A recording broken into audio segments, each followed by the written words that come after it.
Peace, family. I'm out here, man, in the trenches, man, here in West Philly, man. Dangerous West Philly, 52nd and Market. And I want to talk to the family, briefly. I've been going into a couple city council meetings and having conversations with city officials. And one thing that I want to tell black people, right? Right here, I'm in the 5th biggest city in America, and I'm on a strip here in West Philadelphia.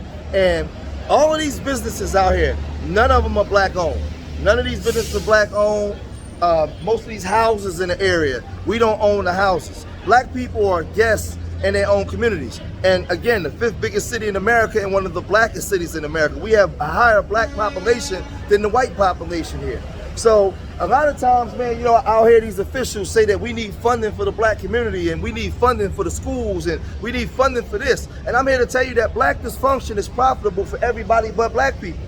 So here, when you have all these businesses, right? None of them are black owned. You have all these homes in the area. You don't own none of them, right? Other people own where you live at and they control the economics of where you live at. You are the consumer, right?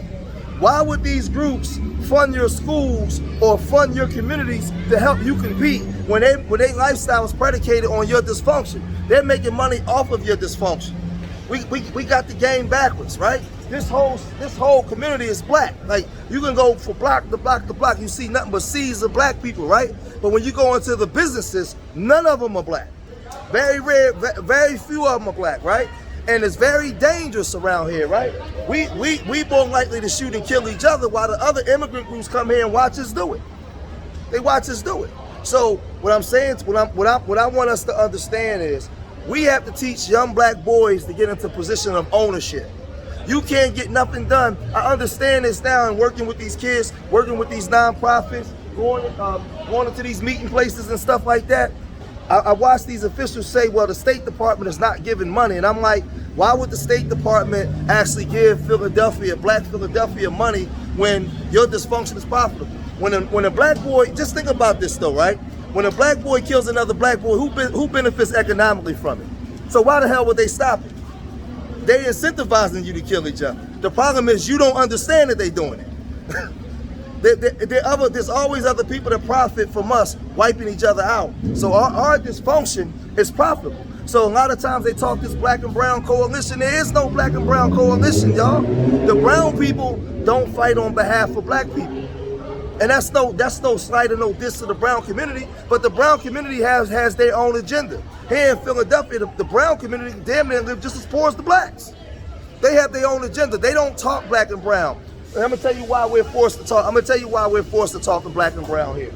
We're forced to talk black and brown here because we are dependent upon money from the state. And the state tells you you have to deal with LGBT, you have to deal with black and brown, you have to deal with whatever agenda that they got in order for them to give you money. That's the bargaining. That's at the bargaining table. Because you don't come to the table with your own chips. You going to the table begging and saying that somebody owe you something. Well, they owe us something, right? But just the mere fact that if we can say that they owe us something, that means that we at war. We don't own anything here, nothing here. So just think about this, right? Because you have no ownership, your lifestyle is not predicated on your brother or sister. We got to go outside of ourselves. We got to go outside of ourselves to get everything that we need. When you look at this stuff here, as black people, right? Everybody black here got to go outside of black to get the items that they need. So why do we ever see the relevance in each other? That's why black boys kill each other. They don't see the relevance in themselves. Black boys kill each other because they don't see the relevance in themselves or the relevance in their brothers, because their lifestyle is not predicated on working with each other. They go outside of themselves. So until you start teaching black boys ownership, the importance of ownership, the importance of relationships through ownership, through commerce, other groups understand this. They understand this. So when immigrant groups come here, they come here to make money. They leave their countries, they come here to make money. They don't give a fuck about what African Americans got going on. That's not their business. Their business is coming here to make money. So they put them into your community. So there is no black and brown. Because think about it, just think about it. Everybody that's watching this video, stop and think for a minute. I want you to really think. Everything that you vote for and fight for And the political structure and economic structure, the immigrants have to fight against, have to vote against, because their lifestyle is predicated on your dysfunction. When they come into America, they send them right into the black community to make money. So their lifestyle is based off of having a store in your community, based off being able to do economics in your community. So they're not going to support what you support. It's not personal. It's capitalism. They're capitalizing off of your dysfunction.